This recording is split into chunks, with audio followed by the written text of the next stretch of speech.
Philadelphia Ballet presents the world premiere of Angel Corrella's Carmen, an epic tale of romance, passion, and betrayal set to Bizet's indelible score. On stage October 5th through 15th at the Academy of Music.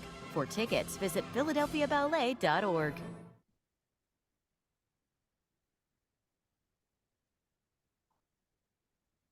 Welcome, everyone. Thank you for joining, and a special thank you to the Philadelphia Ballet board members, artists, students, donors, and subscribers who are on the call today. My name is Christine Stone Martin, and I'm the General Manager of the Philadelphia Ballet. And I have here today with us our principal dancer, Nayara Lopes.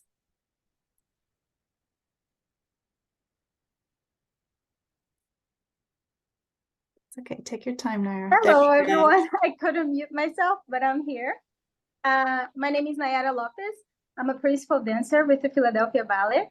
This is my 8th season with the company, and I'm very happy to be here. And tonight, joining us will be Angel Corella and Beatrice Affron.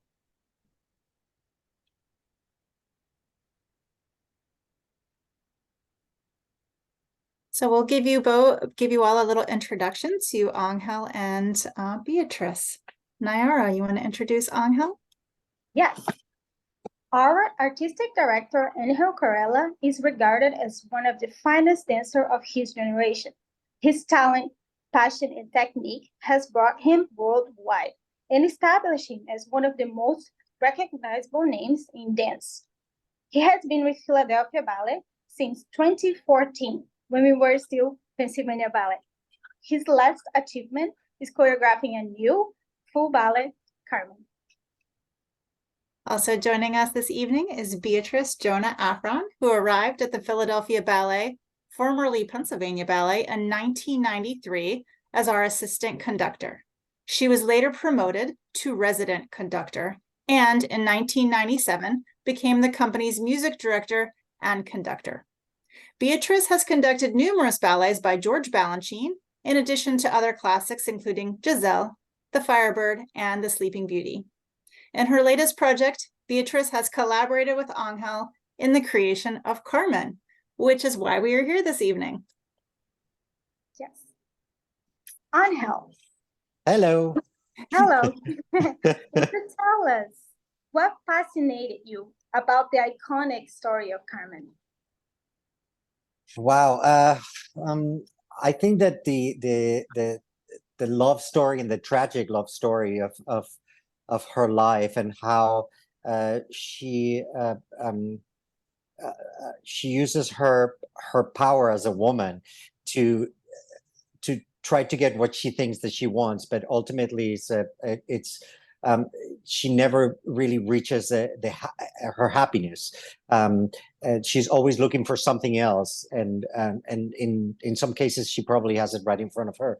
But yeah, I think that it's a very tragic story about I think about, of course, lust and passion, but I think mainly of a woman that is like really lost in what she wants in her life. And I think that in a way she's giving up and just thinking that what she's doing is the best for her, but ultimately it's not. So. Let's see. It's also, I mean, I think it's one of the most beautiful pieces of music, and we have done at Philadelphia Ballet almost every full-length ballet in the repertoire. So I think that the next step, of course, my first full-length with Philadelphia Ballet, it was Don Quixote in 2014 or 15. I think it was 2015. So Carmen has always been a ballet that has been on the back of my mind every year. It was like, should I do Carmen? Should I do Carmen? But I think that with practice and with having done so many full lengths now, it sort of felt more natural to be able to do a ballet from scratch, from zero. Because all the other ones have been stagings of other people that have done either Ivanov, Petipa, all these wonderful choreographers from many years ago. So I was restaging those ballets and maybe doing a few touches here and there that they were mine. But this ballet is the first one that is from scratch. It's new choreography. Exciting. Mm-hmm. So Angel and Beatrice, can you share a little bit with us about your process when you're working to develop a new story ballet, and how this collaboration with Carmen is perhaps a little bit different from your past experiences of working together? I'm happy You want to get? Yeah, that's fine. I'm actually in the room where it happened. This little room here, which is the music office and shoe room. So I don't know how many we've collaborated on so far, Angel, 6 or 7 maybe. But as Angel mentioned, it's the first original ballet that we've done together. The music is not original, of course, although, as I'll explain later, there are a few new bits. But typically what we do is we get together maybe 6 months before in this little room with our principal pianist, Martha Kahneman, whose 51st season we are now celebrating. And I come armed with music that I think Angel will want. So this included this time, of course, the opera. It's all music by Bizet, by the way. The opera, the suites by Bizet, because he did us this great favor of taking some of the most popular numbers from the opera and turning them into suites, which means he removed the vocal parts and gave those parts to instruments in the orchestra, which is one of the reasons that this music is so enduring, is that orchestras can do it without singers. And audiences continue to enjoy this music in so many forms. So to this meeting, I brought the opera music, the suites, and also sort of thinking that there might not be quite enough music in the suites to create a full-length work. I also brought music from Bizet's L'Arlésienne. So Bizet was I should say, kind of unusual, but actually not unusual. He was a tragic figure, like many composers. He wrote most of the music he burned or left in a drawer. The only reason we have his Symphony in C is that somebody found it in a drawer in the 1940s. And Stravinsky heard about it and said to Balanchine, oh, you should choreograph this piece of music that nobody had heard. So anyway, Carmen is one of the few pieces that he did not destroy. And so I came to this meeting armed with all of this, and Angel, in typical Angel fashion, had sort of the whole thing in his head, except for a few little spots where he said, well, I need something that sort of has this mood. Is there something from the opera? And when there was, then we would, we grabbed onto that. And when there wasn't, then we turned to the music from L'Arlésienne. And so I describe it as sort of quilting or knitting together a ballet. And but that's only the beginning of the process. I don't know if you want me to continue. There's much more to say about about the genesis of an Angel ballet. Angel, is there anything you want to add how this collaboration No, I think that the suffering of Beatrice and Martha, of me singing every single or pretending that I'm singing every note of music, it's actually probably a nightmare for them. We actually do 3 hours of each, we have 2 meetings, I think, and they were around 3 hours. And I think the challenge in this case is because, like I said before, most of the ballets, the narrative is there, and we know exactly where the music it's going and how the music is being written to. I mean, with Carmen too, but I wanted to make sure that because of the ballet, it has a different feeling and a different movement that the opera does. I wanted to make sure that the music fit the narrative, and how are we gonna. So that's how Beatrice and Martha and I we work together and try to say, okay, this is what is happening. This is where I'm taking the the narrative. This is where what this fits here. Can we fit this here or there? So yeah, it was really interesting to see that. Yeah. Yeah, I would say that if people, so we will have audience members, I'm sure, who know the opera well and who love the opera. And if they're wondering how this is different, I would say that, and you can let me know if you agree on how that it's sort of a more streamlined version of the story that they have come to know and love. There are fewer secondary characters, so there's a very sort of clear through line. So it's from my point of view, Angel sort of remove the things that kind of would interrupt the storytelling. I mean, the opera has the benefit of words to tell the story. And especially this kind of an opera, it's called an opéra comique, which doesn't mean it's a comic opera, but what it does mean is that, of course, they're singing, and in between the singing, there is spoken dialogue. So in the opera, there is ample opportunity to explain to the audience what's going on verbally. Ballet doesn't have that. So I think, choreographers are smart to pare away the things that might cloud the story, and so that it's something that's just very clear and very evident without all of these sort of secondary and tertiary characters. Yeah, I think that as you mentioned, Beatrice, there's a few characters that they are part of the story, but they don't add anything to the story. And I think that not removing them completely, but not putting them up in front. I think that it gives a much clearer, like you say, with the opera, you have the words and you can hear what they're singing. With ballet, it's like, okay, there's another character that's coming in. Who is this? And what is going on? So I wanted to make a very clear way of understanding for people that are coming to see the ballet, that they don't actually have to go to the playbill and see, oh, this is what is happening right now. So that is very, very evident of how we're taking you through her whole, I mean, not life, because her life is very short, but all the transition of what she's going through. And what I wanted to do also is to make it being seen by Jose's eyes, through Jose's eyes, and how at the very beginning we start with Jose in jail, and he has his hands in his head, going like, okay, what have I done? And then he does this really tormented solo, and then from the solo, the walls open up, and then it's like he's saying, well, this is the story, this is what happened, and then the whole ballet goes through, and then at the end of the ballet we go back to the same position of him being tormented and saying, okay, I'm waiting to be executed. So yeah, although it's the story of Carmen is told through the eyes of Jose. Thank you. It's an amazing explanation. It's nice to see the behind the scenes of how you do. I like your analogy of knitting it together, and it sounds like it's a wonderful collaboration. And I think only something like this could happen with the two of you who've worked together for so long. You must have a really nice understanding of working together. Thank you for sharing. Yeah, I know. I'm very grateful for that. As I think has always been the case when a choreographer is creating especially a new narrative work.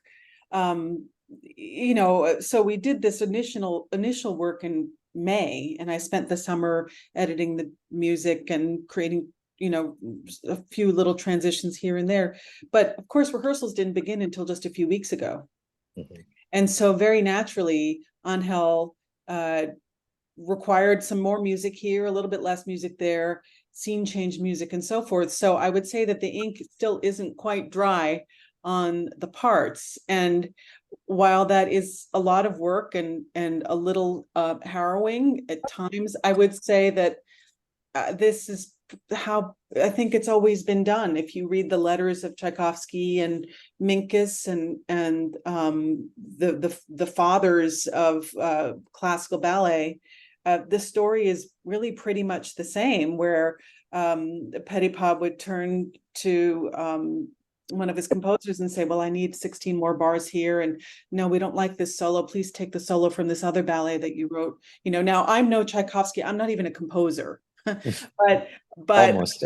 I'm really not, and I'm not even really an arranger, but it is the job of the conductor too, to do some arranging and some composing, and even as recently as last Friday, Angel and I, with the production team, went through, for instance, the scene changes, thinking about what musical sounds could be used as glue from one scene to the next. And so again, that's fresh ink on the page, so to speak. It'll be really fun, I think, to finally unwrap this gift and to hear what it all is, when it's all put together with the orchestra and the dancers and so on. Yeah, it's definitely exciting to it's a little bit of excitement, but at the same time, it's a little bit of fear of what it's going to look like, because until everything comes together on stage with the costumes, the sets, the orchestra, the music, everything comes together, you don't really know. You kind of have an idea of what is happening in the studio, but then until everything doesn't come together, you can't really tell what the ballet is going to look like. So it's going to be very exciting in a week and a half to know, what the ballet looks like and feels like, sounds like. Exactly. Exactly. Yeah. You both tap a little bit on the challenges that are coming. And that was my next question to Beatrice, that what are the challenges that comes when you orchestrate a new interpretation of an old story? So how does that come to you? Yeah, I think there's something. I'm very happy to be doing a new ballet with Angel. I mean, it's all been joyful, but it's nice to do something new that really belongs to our company, and that I think will represent our company. So there's something special about this one, just sort of the freshness and the fact that audience might come in with some preconceived notions, but unlike something like Swan Lake, for instance, where an avid ballet goer would have seen maybe several versions. This is something new and fresh. So I don't know if I'm answering your question, but Sure. I think it's a special moment for the company to be kind of unveiling this. The other thing that I there have been other ballet versions of this. In fact, the company did Roland Petit's version in 2011, I think. We only did it once, and it was a lot of fun to do. It's not a full length work, and most, correct me if I'm wrong, but most ballet Carmens are not full length. So Exactly. This is special for that reason. And then I think another reason, and Angel has much more to say about this, I'm sure, is that unsurprisingly, our version is particularly Spanish. And I know that sounds kind of strange, because Carmen, of course, is a Spanish story, but the novel that it's based on was written by a Frenchman, Mérimée, in 1845. The opera was composed by a Frenchman, Bizet, in 1875. And so Carmen it has a lot of Frenchness to it.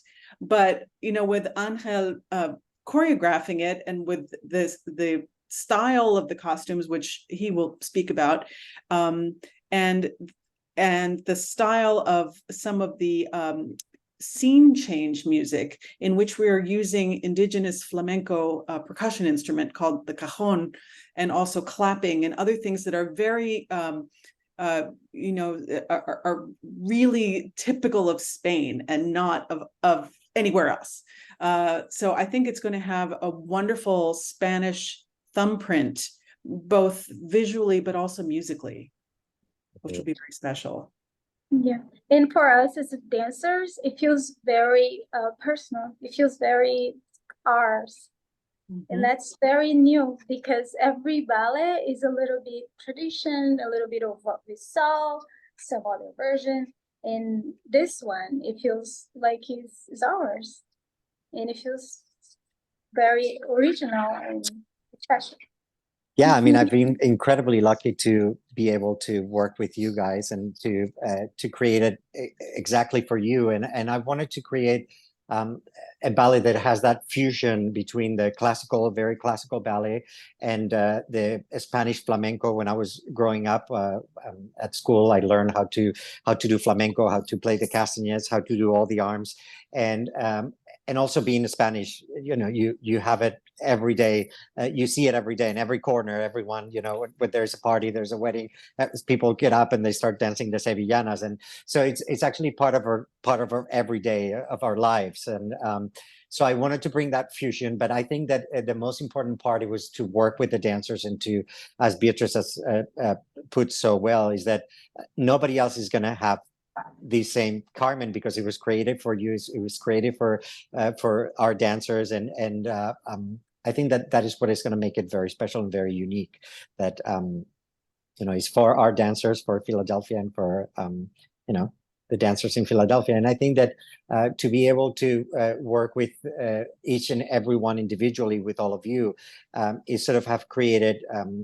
It has helped me to create the dynamic and the look of the ballet, and to turn it into what it is. And I think it's a really beautiful ballet to watch. I mean, I don't know what other people are going to think, but to me, it's beautiful to watch because I'm watching you guys doing it, and it's really you. Mm-hmm. Yeah, I love that your dancers are so inspiring to you. I think that's wonderful and amazing, and what a great process and journey that you're all on together. How do you begin though, Angel? Is it, were you inspired by the opera, the film? Is it truly the dancers in the studio, flamenco? Where do you begin when you're doing it? Actually, there's a very beautiful movie that I recommend everyone to watch by it's Paz Vega. It's the main character. It's called Carmen. I forgot who the director is, but it's a beautiful film that I've read the book, the poem. That I've seen other movies. I've seen ballets. I've seen operas. But I think that this movie really captures the real character of Carmen, and I sort of I wanted to bring sort of that feeling into the ballet. So I think that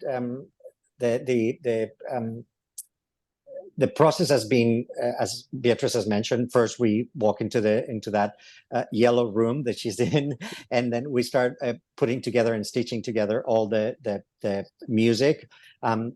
Then we decide what the concept is going to be. I wanted to have walls that would be moving with the dancers and with each scene, so you can immerse yourself into what's going on. So at the very beginning, there's like very small walls that are like sort of crap together, and they're making the look of the jail, of that sort of restricted and horrible space that he's in. And then the walls, they open up. The dancers, they pull the walls, and they're movable walls. They have wheels, so they open up, and then you're all of a sudden in this factory that is all open, it is all airy. And then from the factory, it goes into the street where she's being taken to the barracks. Then the walls close up and the barracks again. So there's a lot of interaction and movement on stage at the same time that the dancers are moving. There's a lot of movement with the scenery, and of course the costumes. I spend last summer and this summer, because already last summer I was already thinking of what it was going to happen for Carmen. So I was already acquiring in Spain when I went in holidays to visit my family, acquiring headpieces, fans, anything that it would help to bring the ballet to the stage. And some of the costumes were made there in Spain. We had most of the pants for the men. They're flamenco style pants, that they're really high up, because in flamenco the men are, everything is really sort of up. So the pants, they go all the way to under their chest. So they were all made there. The costumes for the factory ladies for the bullfighting scene they were all made in Spain. So there's a lot of authenticity, but at the same time, our costume shop has been incredible. I can't thank them enough of how hard they are working. My office is right next to the costume department. So every day before I get into my office, I go there and I say, do you need anything from me? Is there any doubts? Is there anything that I can help you with? Because I mean, there's so much work that is being done by our costume department, and I'm incredibly proud and honored to for them to have worked with this, because I think they're looking beautiful. It will be beautiful. I just hope that they can dance in them. So We'll make it work. that's the next challenge. Yeah. You tapped in talking about a flamenco dance and how it was a lot in your life. You incorporate some of the flamenco in our choreography. Would you tell us how challenged it was to combine the traditional ballet and the flamenco?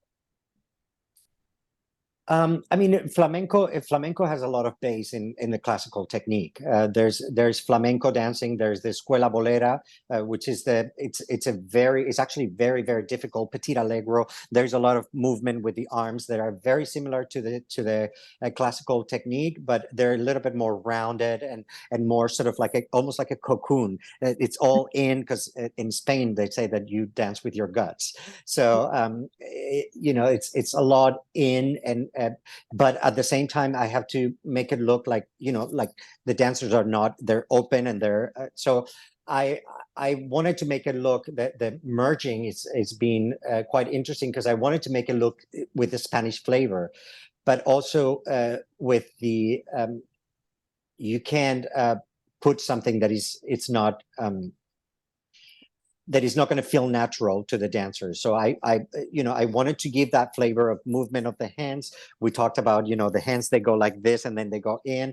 That whole thing about taking the apple, I eat it and throw it and I step on it. So there's that whole thing about, and the movement of the elbows and how high you're on the sides.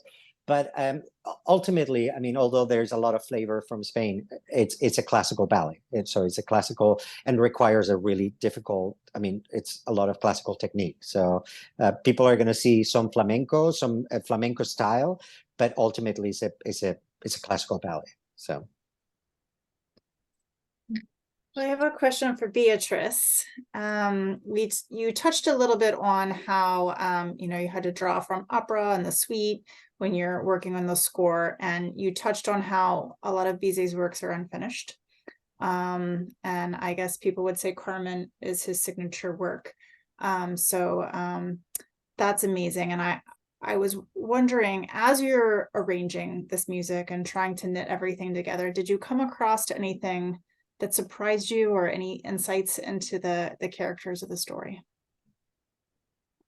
Well, there's first of all, there's sort of the tragic reality that this piece premiered in 1875, and Bizet was still a relatively young man, and it was horribly it was received very, very poorly. People were very shocked by it, and critics were very shocked by it. And it got horrible reviews. And after the, 33rd performance, I mean, despite the terrible reviews, they had many, many performances. He went off to his home in the country and had a heart attack and died, thinking it had been a failure. Which, I wish I could say that he's the only composer who had that experience, because Tchaikovsky died believing that all three of his full-length works had been failures. And, if you consider now, we probably wouldn't have ballet companies without Swan Lake, Sleepy Beauty, and the Nutcracker. It's just sort of unthinkable. So something very similar happened to Bizet. What were the surprises? The surprises, I think, came mostly from realizing that I had to do some arranging. So, for instance, the final pas de deux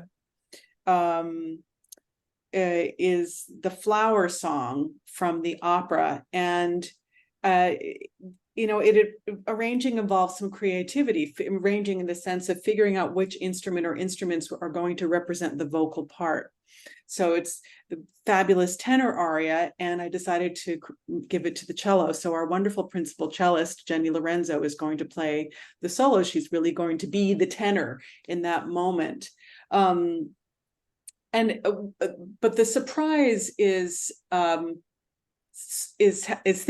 trying to think like a composer and really looking at the score from the composer's point of view, which is actually, it is part of the conductor's job, but even more so in this case. And I found that there's some amazing idiosyncrasies with the way this is very geeky, but the way he wrote the French horn parts, for instance. Like generally in orchestral music, the horns are an F, and I won't explain why the horns are an F, but if you imagine that generally horns are an F, and I studied the opera score and discovered that the way Bizet wrote it, 2 horns would be in E and 2 horns would be in E flat, which means that I was trying to write everything out in F so that it would be more user friendly for the horns. It's a kind of transposition. It's a kind of translation. It's as if you're trying to translate something into English, but you've got it in 4 different languages and you have to put it all in English. So that was a bit of a brain buster for me. And also, even more recently figuring out how, and we're still in the process of making the transitions as smooth as possible, because of course the way we have the numbers arranged, the way Angel has put them in sequence, is not the way they were originally written in that sequence. And so what we're trying to do is to make it seem as if it's organic, and so that one flows very smoothly into the next, into the next, into the next, even though that is not originally the way the composer wrote them. So those are the sort of the 2 big areas of discovery for me. Wonderful. You also mentioned something about how Bizet is French, how the ballet should really be kind of French. How do you think he was able to capture the more of a Spanish sound? How does that affect the arrangement? Yeah, I'm not sure it affects the arrangement, but I think we have to. There's been a lot of discussion about cultural appropriation and so forth, but we have to also imagine that, especially in the 19th century composers, including Tchaikovsky, including Minkus, including Bizet, including Rimsky-Korsakov, including really all of the well-known composers of Verdi of the 19th century, there was a real fascination with cultures outside of their own. Obviously there was no internet, there was no air travel. People didn't generally travel very far. And so it was the artist's, the composer, the visual artist's job to bring the rest of the world to their local cities and towns, right? And so composers and visual artists thought very hard about what was it that seemed typical of another culture. So, the typical sounds of Spain, so Bizet uses a lot of castanet. Bizet uses certain harmonies that even those of us who've never been to Spain, but we sort of know it's in the air. We say, oh yeah, that sounds Spanish. Maybe we can't identify exactly why that is, but we feel it and we know it. We know it intuitively because there's a cultural identity that's in the air and that we have come to know and love. And this is no exception. These if you think about the Nutcracker, they're in Act 2, we go from one country to another, right? We have hot chocolate, which is Spanish, and it has castanets and it has a certain sound, and then we have the coffee, the Arabian dance, which has harmonic minor scales. So these composers were extremely well versed in what separated the sound or the sound of one culture from another, and Bizet is no exception.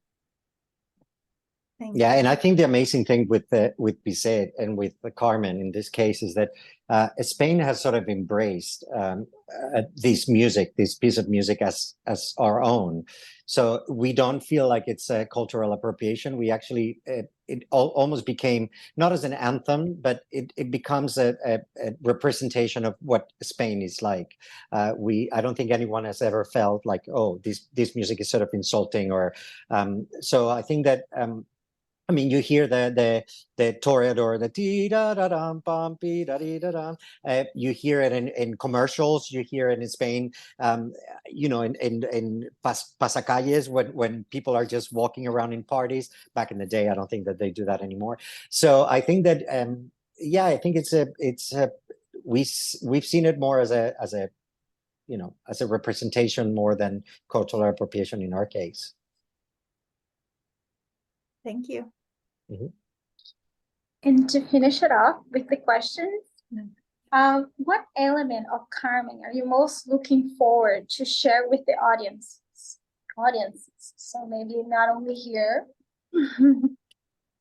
I mean, I think that her story is so incredible, and the amazing thing with all the cast, but like Nayara is playing the first night. She's going to be performing the first night, and she's amazing in balancing the power of the, you know, the passion of Carmen, you know, balancing it out with the femininity and the softness of her, of all those moments of you know, that the role really requires. So I think that, you know, putting it together, she's been really helpful, and so is Ariane, has been incredible as Don Jose.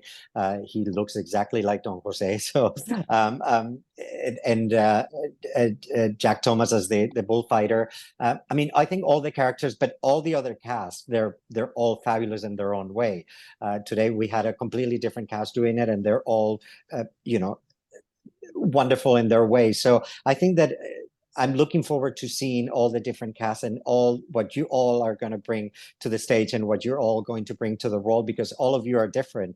And although it's the same story, but it's told by different people. So yeah, I'm very excited about seeing it finally on stage, and so I can breathe and say, okay, now is yours.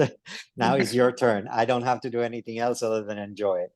I probably won't enjoy it because I'll be really nervous, but yeah, I think that is I'm looking forward to giving it to you, to the dancers. Thank We're you looking forward. both. Go ahead, Nayara. Sorry.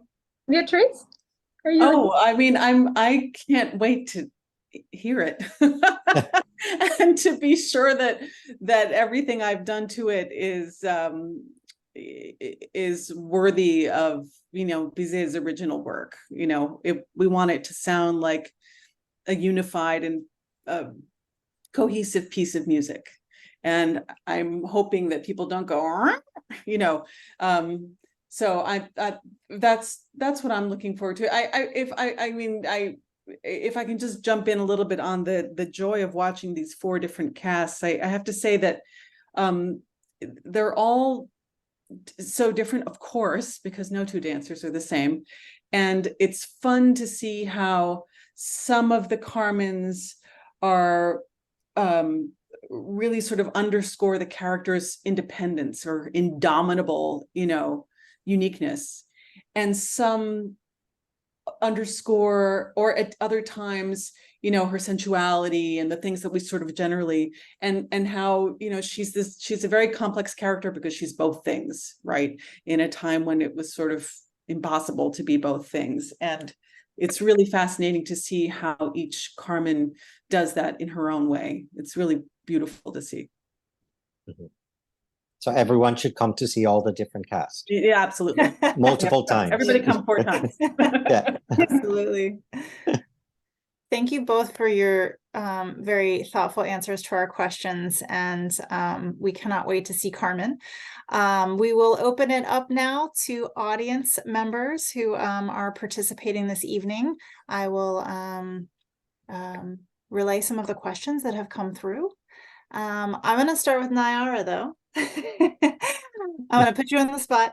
How are you preparing for the character Carmen? Not necessarily dancing, but your acting. I'm trying to suck in every information I have from Angel, from my colleagues, from the dancers. And since we have 4 Carmens, it's very nice to take something from everyone. I love that process so much. And I'm trying to also find my own and have fun and be me and tasteful, not too much, not too little. And I love that I get, to get better too, because the choreography is very challenging. So there's every day that mile that I want to get, you know. But overall, I just want to grow as an artist. Like I said before, Joanne, how I feel like this company is not only about technique. We want to tell the story, so we're always reaching to the meaning of everything. And I want to do that. I want to humanize. I have heard some of my friends do, oh, we need to humanize dance. But I think we need to stop talking and we need to be more of that. So I'm going to try to do that. Thank you, Nayara. That's beautiful. Can't wait to see you on stage. Angel, we have a question for you. You had mentioned that Carmen had been lost as to what she wants in her life. However, interpretations of Carmen will frequently portray her desires for freedom as the driving force in her life. That is, she knows exactly what she wants, and that is to be free. Can you speak to that a little bit? Yes, I mean, she thinks that she's being free, but ultimately she's cursed to be shackled to men, literally. I mean, she feels and she thinks that to get that freedom, she has to sleep with men or to give herself to men, when actually she doesn't. And I think that's what she has wrong, is that she tries to get her freedom by using herself as a woman. And it's a very complex role because of that, because of how she's searching for freedom, but she doesn't have really freedom. She's always, one way or another, she's always controlled by men. Although she thinks that she's controlling them, ultimately, a man kills her. But I think that at the same time, he kills her because he can't control her. So I think that's the duality, and that's the sort of the tormented role of Carmen, is that she's always searching for freedom, and she ultimately can't get it. So is she a victim, or is she an agent of her own life's path? That's another question. I think she's both. I think she's a victim in a lot of times, and another time she's the wolf, and she's the one that is putting herself in that situation. I think that that's what is so amazing about her character, is that most of the time she doesn't think, she acts. And I think that is that feeling of having nothing to lose, it's what it takes her to always thinking with her heart, or acting with her heart and with her guts, and never with her brain. I think that it takes her to where she is, where she ends up. Other adaptations of Carmen are not necessarily full length. Does that have to do with the score? Other ballets aren't full length, correct? I think so. I think so, because there isn't quite enough music. And so Bizet did us all a great favor by including, first of all, there's quite a bit of music in the opera that isn't sung, number one. Number two, he did us this other favor of creating 2 suites out of sort of the greatest hits. But if you put that together, it's still not quite enough to occupy a full-length evening. And so I think that's another of the many ways in which this is a special version. It really is a full, it's devoting the whole evening to Carmen herself. It's not a very long evening, I have to say. No. It's only 2 acts, so it's about an hour and 15 minutes total. But I think that finding a way that we can tell the whole story and not having to cut, or there's some versions where I don't want to criticize any other choreographer's version, of course, but for using only the music of Carmen, it can jeopardize a little bit of the story and not really understand the whole narrative. So I think that in this way, we focus into all the passages and everything that she goes through, and he goes through. Great. You know, in a next project, probably in the future, do you think that are there any other operas or classical pieces that you think might make a great ballet? This is for both of you. Certainly I will not be doing it. But yeah, I mean, I'm sure there's really great ideas and really amazing stories that they are being done right now at this moment. I mean, Christopher Wilden is doing some new ballets and new choreographies, like Water for Chocolate. He did in Alice in Wonderland, Winter Sail. We're having new choreographers and new ideas that are hopefully going to come up to Philadelphia Ballet. We're working on that. So yeah, I mean, I think that there is a space, and there is definitely new choreography for a company to create new stories. I think is important. Beatrice, do you have? Oh, I totally agree. I've been thinking a lot about sort of the you know, the challenges of the classical ballet stories, and as wonderful as they are, you know, I really would love to have more full-length works that are, you know, not necessarily about the princess being rescued, or not necessarily this sort of the typical fairy tale. I think it would be wonderful for audiences and for all of us working in ballet to have a wider range of full-length stories to tell that reflect a wider range of cultural backgrounds and orientations, and the material is certainly out there. So I really welcome a time when we can expand more into you know, stories that will bring in families, just as Sleeping Beauty and Swan Lake do, but that are not necessarily within that fairy tale mold. Yeah. It's all about budget. I knew you were going to say that. Okay, my next question from the audience is for Angel, but I think that Nayara could speak to this too from a dancer perspective. So the question is, how involved are dancers when creating new choreography? Are their ideas incorporated? And so for Nayara, maybe how much freedom do you feel that you have as a dancer? So I don't know who wants to go first. I'll let you, let you decide.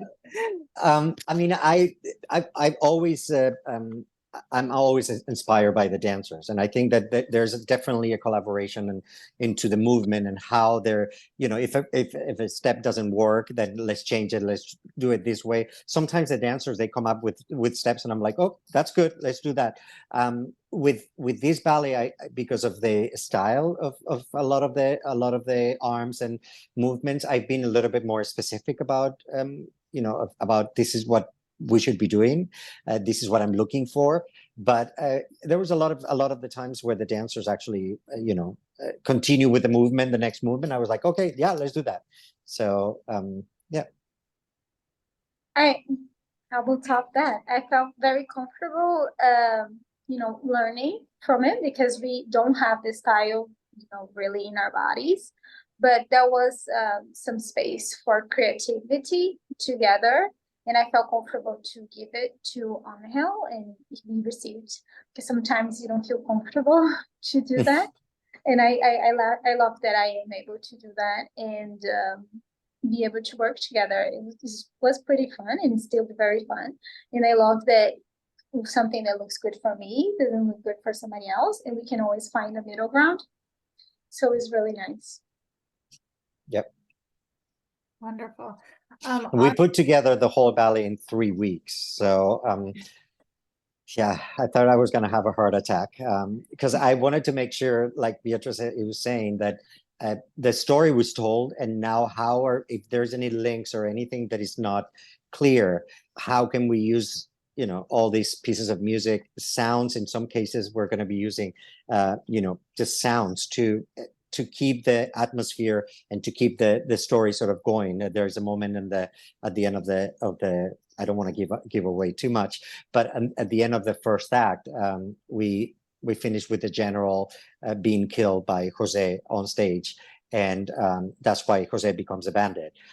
So it finishes with the general on his knees dead, and I wanted to have some sort of like an eerie sound that it's not music, but it would be like sort of like almost like the wind, you know, after, with everyone sort of quiet, nothing happening, and just wind just going like, oh my God, what just happened? And that's how the act will finish. So I think that is what yeah, I think that's what is going to be, all those little details that is going to be very exciting. He's going to tie everything together. Nayara, while we're talking about your character and portraying Carmen, have you ever danced a role like this before? What makes her different for you? I did Kitri, Don Quixote, which she's very sassy too, and there's a little bit of that quality, but she's definitely more of a free spirit. There's more abundance on it. I like that. I think she's a person. I like that, you know, I love Swan Lake, but she's a creature. That's hard for me sometimes. I love the challenge either way, but I like that it's raw, it is real, it is, you know, it's very much there, is present. So that's one of the things that I look forward to. I want to share it and I want to just enjoy it and indulge. Yeah, that's one thing I love about this company. These dancers are you dancers are so vulnerable, and you just really put your heart on the stage. And I think Angel and Beatrice and the orchestra does that as well. It's just really beautiful. So thank you for sharing your artistry and that with us. We'll give a few more moments for anyone else to put questions in. OB, we did have one question about what advice could you give to aspiring music directors? Yeah, that's a big question, perhaps, for it is. I mean, I think aspiring music directors don't need me to tell them to work hard at their music. I think what aspiring music directors, in addition to that, should be thinking about is reading a lot, watching a lot, seeing a lot of movies, watching a lot of theater. For me, one of the great joy, I mean, the reason really that I've spent my life working in ballet and opera, and not so much in the symphony orchestra world, is that I really enjoy the theater, and I enjoy the context, and I enjoy storytelling, and which doesn't mean I don't enjoy conducting abstract ballets. I do, but there's always a context. The music is always at the service of something else, in addition to, being something that we're trying to do at a concert level, right? Ideally, what we do is musically is a concert quality performance, but it is also at the service of a theatrical production. And that's, for me, the great joy is to be dipping into the novel by Mérimée and figuring out the context and what was going on with Bizet, and this sort of the curiosity that you can never satisfy, which is a good thing in this case, about where does this come from? Why is it here? What are we doing with it? How are we doing it differently? Those questions, you never run out. It never runs dry. But maintaining your curiosity, I think, is a really high priority for really anyone going into any art, but certainly for music directors. Thank you, Beatrice. Last question for Angel. I'm glad someone put this into the chat, because I had the same question for you. You were a dancer first. So talk a little bit about how being a dancer, having an amazing performance career has prepared you for this kind of a process. Yeah, I mean, I've been incredibly lucky to have worked with some of the most incredible choreographers and have danced most of the full-length ballets. Although I never performed Carmen, which it's something that, I'm going to be quite jealous of the dancers. But yeah, I think that working with all these amazing choreographers throughout my career, it has helped me to understand and especially understand theater. I think that I've always, when I was a dancer, I always tried to immerse myself into the role that I was doing. I love to turn, I love to jump, I love to do all these dance steps, and I was always very excited about dancing. But I to me, the important part, it was to really understand the role and to really immerse myself into creating this new persona, and that's what it was so fun to go on stage and become someone else completely different. Sometimes you feel almost like you're crazy because for an hour and a half or 2 hours you become someone else, and I think it's one of the few arts that you can do that, because with movies I think actors they do a scene and then they I mean they might stay in character, but they can actually disconnect. When you're a dancer and you're on stage, you're using your whole being, your whole body to become that role. So I think that having done that and having experienced so many different roles, Romeo, Siegfried, old Albrecht, and that has really showed me how to understand theater and how to understand, okay, like for example, today we were talking about the death of the general, what I was talking about the first act, and how a small detail can change completely the look of what he was going on, like right after he stabbed,